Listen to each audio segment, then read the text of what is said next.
Hi y'all, this is going to be a little bit of a different kind of video today because I was offered a promotion at my little corporate girly job, and you know what I said? I said no, and let me tell you why.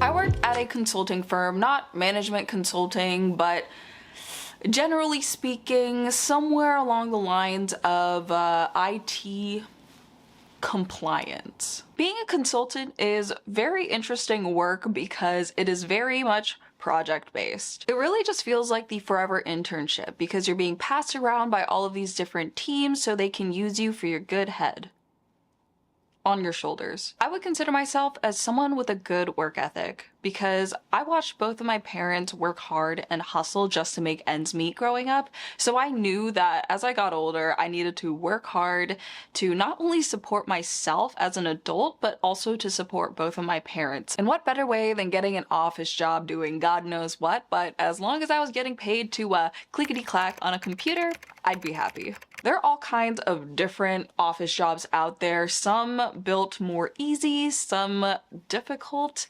I didn't know what I wanted to do for a living, to be honest, but I knew that I wanted to be making that sweet green. While I was in school, I'd push myself to get good grades. I joined like different kinds of groups and organizations to put myself in a position where opportunities were just being thrown at me from left to right. And you best believe I took advantage of every single opportunity that came my way, which today me deeply appreciates how much of a tryhard I was. Holy moly. That grind positioned me in a way where I had that coveted, cushy office job lined up for me right after I graduated. The market was pretty rough when I graduated college, and even more so now for fresh grads, so it's really risky to be picky with your first job right out of college, especially when your work experience is limited to customer service jobs, and if you're really lucky, internships. I ended up accepting the first corporate job offer I got during my senior year of college, which ended up being an IT business consultant at a Big Four accounting firm. Now, I didn't know anything about working a corporate job, let alone a Big Four accounting firm.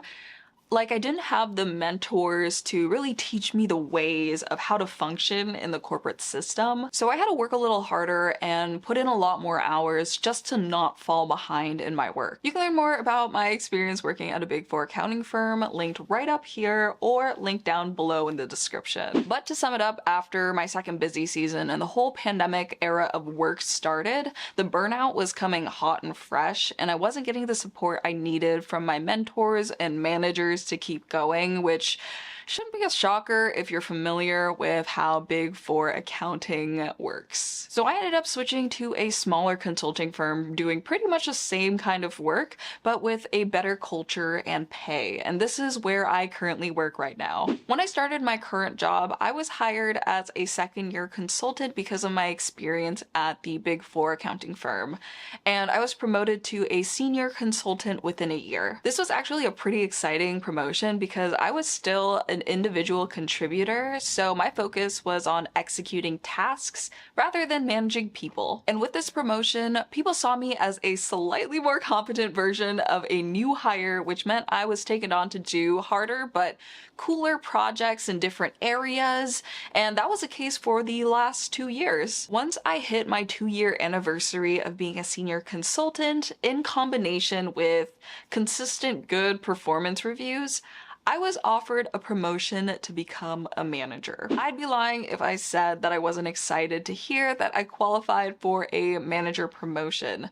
Mostly for the ego boost, but after doing some self-reflection, I decided that I didn't want to go through with this promotion. And here's why. From what I've seen, once you're in a managerial position, you have to be present in a lot more unnecessary meetings, do project admin work, mentor others, on top of having a 40-hour weekly workload. I've seen managers work over the weekends and respond to emails while they're on vacation, and I feel pain on their behalf. Like, you don't have to send me emails at 8:37 p.m. on a Saturday night. Like, don't you have better things to do? And after seeing the amount of stress and burnout I've witnessed from older generations taking on more senior and management positions, I'm starting to question if the pay bump and the shiny new title is worth the amount of stress. In the last few years, I've been trying to undo what I've learned from working in Big Four accounting, which is normalizing, if not flexing, 60 to 80-hour work weeks. And I finally reached a point where I don't feel guilty working 40 to 45 hours per week. Because having free time to do normal human things like sleep,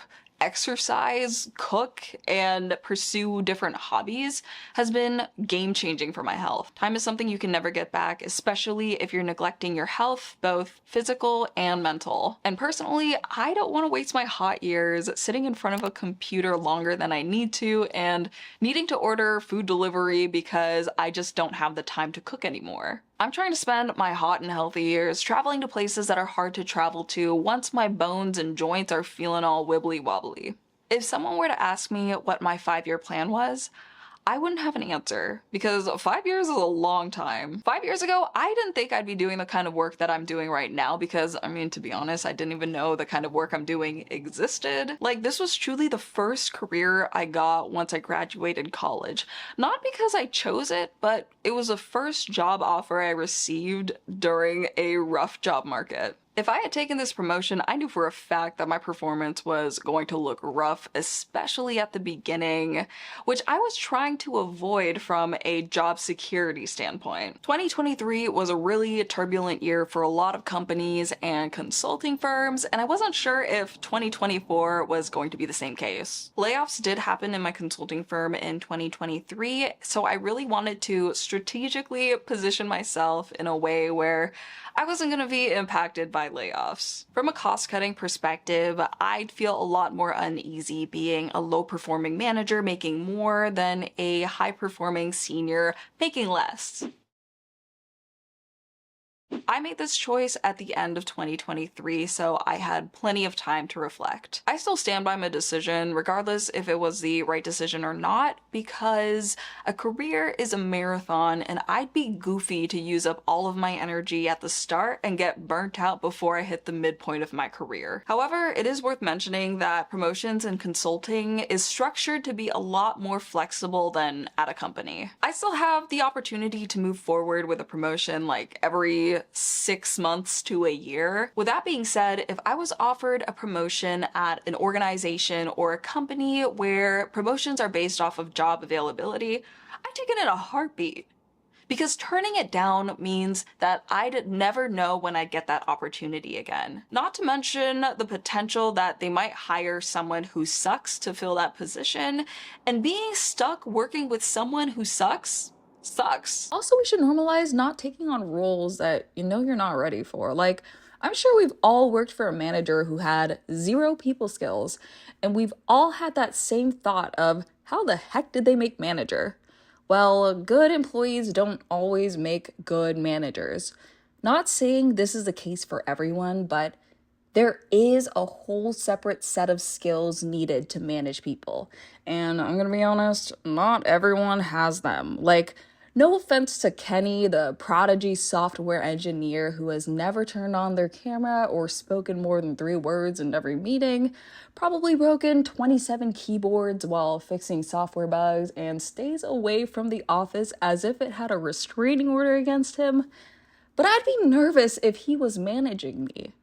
Wouldn't you?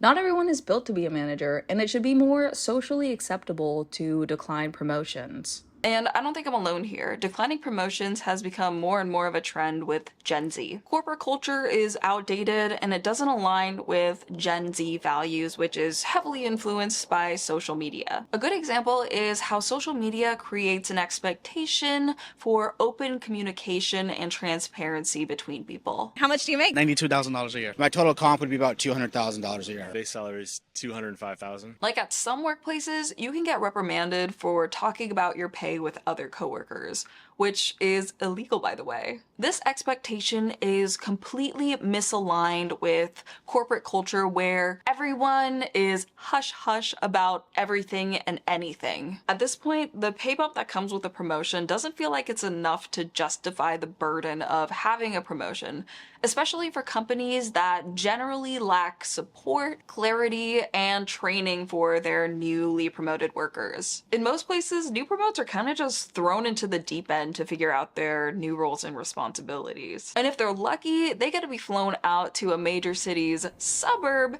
and partake in a training program where the curriculum is drier than your mom, which means most of the learning will be done on the job, which, depending on the job, can get really challenging really quick, so expect to be working longer hours. At the end of the day, I'm not going to be on my deathbed being so glad I worked 12-hour days to submit deliverables to clients. I'd rather be reminiscing over all of the memories I made spending time with loved ones, exploring the world, and collecting on those memory dividends. And with that, I'll end the video. If you enjoyed this video, why don't you consider giving this video a big thumbs up? And also, let me know down in the comments if you've ever rejected a job promotion or taken a promotion and regretted it. I read all the comments, so I'd love to hear different perspectives on this topic. Anyways, thank you so much for watching. Toodles!